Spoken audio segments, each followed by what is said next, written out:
যেহেতু ঈদের দিন নামাজ তো অবশ্যই পড়তে হবে, তো ঘুম থেকে উঠে রেডি হয়ে ভাইয়েরা সবাই একসাথে মিলে নামাজ পড়তে যাচ্ছি। তো ভিডিওটা কন্টিনিউ করতে থাকুন, আমাদের সাথেই আমরা সবাই মিলে একসাথে নামাজ পড়তে যেতেছি। নামাজ পড়ার জন্য রওনা দিলাম আমাদের মাঠে, ঈদগাহ মাঠে। তো আপনাদেরকে উপহার দেব বলে। তো দুঃখিত, ভিডিওটা হচ্ছে ঈদের দিন দিতে পারি নাই, নেটওয়ার্কের সমস্যার জন্য। ঈদের পরের দিন ইনশাল্লাহ দেব।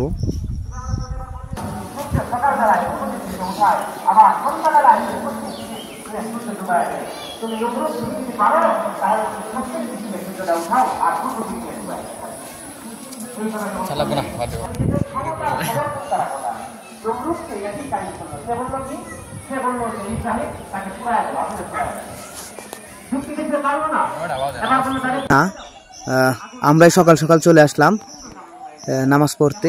তো এসে দেখলাম এখনো ওইরকম ভাবে লোক আসে নাই, বা লোক আসতেছে কেবল। তো চলে আসলাম আমরা ঈদগাহ মাঠে। এটা হচ্ছে মাদ্রাসার মাঠ, আর সাথে হচ্ছে এই পাশেটা হচ্ছে মাদ্রাসা, আর এই যে এটা হচ্ছে ঈদগাহ মাঠ, আর এই যে এই পাশে হচ্ছে ফাঁকা জায়গা। ঈদগাহ মাঠে এবার সাজানো হয় নাই, কারণ হচ্ছে বৃষ্টির কিছু অভাব ছিল, সেজন্য সাজানো হয় নাই। অল্প একটু সামিয়ানাটা নামানো হয়েছে। তো আমরা সামিয়ানার নিচে বসে পড়লাম, এবং হচ্ছে ইমাম সাহেব মসজিদের ভিতরে থেকে নামাজ পড়াচ্ছে।